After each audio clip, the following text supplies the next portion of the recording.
Assalamualaikum warahmatullahi wabarakatuh. Halo semuanya, jumpa lagi dengan saya Chow Sing Sing, kurator dari podcast Horror Night Story.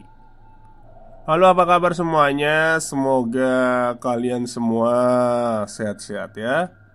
Dan seperti biasanya pada hari ini saya kembali dan akan menghadirkan sebuah kisah mistis untuk kalian semua. Kisah mistis kali ini saya datangkan dari treat horornya Freddy Spear yang menceritakan tentang pengalaman seorang gadis yang bertemu dengan sosok yang menyerupai dirinya di kos-kosan. Oke, daripada kita berlama-lama, mari kita simak ceritanya. Selamat malam, semoga masih ada yang menunggu cerita dari saya. Kalau tidak ada, biarkan saya bercerita sendiri ya. Ini kisah pengalaman kakak ipar saya saat berkuliah di Jember. Sebuah pengalaman pendeknya ketika pertama kali bersinggungan dengan makhluk goib. 2012. Hari-hari terakhir di penghujung semester pun tiba. Semua mahasiswa sedang bersiap-siap kembali ke kampung halamannya, termasuk Juni, mahasiswi semester 3 salah satu kampus perawat di kota Jember itu, juga sedang mempersiapkan dirinya untuk pulang kampung. Juni ngekos di salah satu rumah kos yang tak jauh dari sekolah Alia. Kos yang dihuni Juni terkenal sebagai salah satu rumah kos yang paling murah. Bangunannya khas rumah tua dengan cat yang kusam. Selain terkenal murah, rumah kos ini juga terkenal pelit. Pemilik kos hanya menyalakan lampu dari kamar yang memang ada penghuninya saja. Sisanya wajib dimatikan, meskipun hanya ditinggal 1-2 hari. Siang itu hanya tersisa 2 siswi Alia dan 2 siswi mahasiswa di kos itu, termasuk Juni. Sebenarnya dia sudah berniat untuk segera pulang, tapi masih ada 1 mata kuliah yang harus ia ikuti keesokan harinya. Jadinya Juni harus menunda kepulangannya 2 hari lebih lama. "Mbak Juni gak balik tah? Temen-temennya udah pulang semua loh," sapa Sari dari depan kamar. "Lusa paling Sar, masih ada 1 mata kuliah lagi aku," jawab Juni sambil merapikan buku. "Ya wes nek gitu mbak. Mbak, aku sama Nelly mau balik sore ini. Sampean berani sendirian?" timpal Sari. Juni pun tersenyum dari balik kamar, lalu keluar menghampiri Sari dan Nelly yang sudah bersiap mengambil motor. "Ada uang sakunya enggak?" Juni menawari Sari. Nelly saling lirik dengan Sari. Lalu setengah malu-malu Nelly menghampiri Juni, menerima selembar uang 50 ribuan yang disodorkan Juni. "Matur nuwun lho mbak," kata Nelly sambil tersenyum. Nelly memasukkan uang itu ke sakunya, lalu sedikit basa-basi dia kembali mengajak Juni bicara. "Mbak, sampean sering naik ke kamar atas. Ada apa sebenarnya? Aku penasaran loh." Juni sedikit mengerutkan alisnya. Dia merasa tak pernah naik ke lantai 2. Selain memang tidak berpenghuni, deretan kamar di lantai atas juga kotor dan terkesan horor. Lampu-lampunya nyaris tak pernah dihidupkan. "Kapan Nel? Kok kayaknya nggak pernah ya?" saut Juni. "Leh, baru 2 hari ini loh mbak. Kemarinnya lagi juga aku lihat sampean duduk-duduk di sana." Kini giliran Nelly yang merasa heran. Juni yang enggan berdebat lama akhirnya menjawab mungkin dia lupa. Akhirnya siang itu Nelly dan Sari pulang ke rumah mereka. Hanya tersisa Juni dan Sally Tapi posisi kamar Sally lebih jauh. Juni ada di tengah, sedangkan Sally ada di dekat gerbang kos. Akhirnya hari itu Juni pun sendiri di deretan kosnya. Sore harinya dia berangkat ke kampus untuk menyelesaikan tugas kos. Lanjut sampai pagi hari. Siangnya Juni kuliah sampai sore, tepat di malam terakhir sebelum pulang kampung. Juni kembali ke kosannya. Beberapa baju sudah disiapkan untuk dibawa pulang besoknya. Rencananya dia akan pulang setelah subuh. Malam harinya setelah terlelap tidur, sayup-sayup Juli mendengar ada orang memanggil namanya dari depan pintu. Juni yang terlelap perlahan-lahan mulai tersadar, dan suara itu kembali terdengar.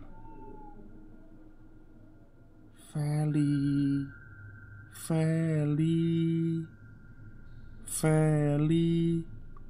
Juni pun tersentak. Selama ini tak ada yang memanggilnya dengan nama itu selama berkuliah di Jember.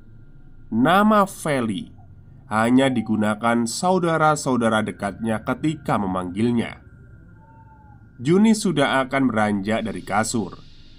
Dia mengira ada saudaranya yang datang ke kosannya. Saat itu posisi Juni tidur sambil menghadap tembok. Jadi secara tidak langsung dia bisa melihat pantulan bayangan orang yang berdiri di depan kamarnya dari cahaya lampu beranda yang masuk ke kamar. Dia mencoba melirik pantulan bayangan itu. Feli, Feli. Namanya kembali dipanggil dari pantulan bayangan. Nampak tubuh wanita dengan sosok tinggi dan rambut sebahu. Sekilas Juni melihat bayangan itu mirip dengan dirinya. Dan entah kenapa malam itu Juni merasa ketakutan. Perlahan, bayangan wanita itu seolah semakin mendekatinya. Degup jantung Juni mengencang. Tak ada suara, tak ada angin. Tapi Juni merasakan ada orang yang semakin dekat dengan dirinya. Hingga akhirnya bayangan itu tepat berada di sampingnya, berhimpit dengan bayangannya. Mulut Juni keluh tak bisa bicara. Badannya juga terasa kaku. Tiba-tiba bayangan wanita itu mengangkat tangan seperti mau memukul sesuatu ke tubuh Juni. Doa-doa dibacanya di dalam hati berkali-kali, berharap dia bisa mengembalikan tubuhnya dan menghindar. Tangan bayangan itu lalu benar-benar memukul tubuh Juni. Juni sempat menarik nafas, menahan ketakutannya yang muncul luar biasa. Sesaat setelah bayangan itu memukulnya, barulah Juni bisa membuka mulutnya. "Ya Allah!" Pekiknya kencang. Juni langsung berbalik dan menyandarkan punggungnya ke tembok. Tidak ada siapa-siapa di depannya. Setelah kejadian itu, Juni pun tak bisa tidur lagi. Dia memilih menyalakan lampu semuanya dan menunggu subuh datang. Padahal jam di tangan masih menunjukkan pukul 3 dini hari. Juni membuka matanya lebar-lebar. Tiba-tiba ada sekelebat orang yang lewat di depan kamarnya. Juni pun bisa melihat dengan jelas. Dia yang lewat adalah seorang wanita yang mirip dengannya. Wanita itu tersenyum. Hari itu juga, selepas subuh Juni memilih pulang kampung. Pengalaman malam itu membuatnya tak ingin kembali ke kosan. Setidaknya sampai kos-kosan ramai lagi. Selesai. Oke. Itulah cerita seram dari seorang perantau ya, anak kos. Dulu saya juga pernah ya di kosan saya itu waktu zaman kuliah. Cuman yang ngalamin bukan saya, teman saya. Jadi kamar teman saya ini tepat berada di tempat cuci-cuci, cuci-cuci baju gitu ya, kayak ya cuci-cuci piring. Pokoknya kamarnya itu berhadapan lah, jarak berapa meter itu berhadapan di tempat itu. Suatu malam dia kan ini nih seorang peminum ya. Jadi di kamarnya itu selalu ada anggur merah, anggur putih gitu. Dia minum di kamarnya sendirian. Terus entah jam berapa katanya keluar keluar kamar itu, di tempat cucian itu ternyata ada kayak, ya kalau bisa dibilang gerombolan lah ya. Ada kuntilanak, ada pocongan, terus kayak ada gerandong gitu. Tahu gerandong kan yang di mak lampir itu ya?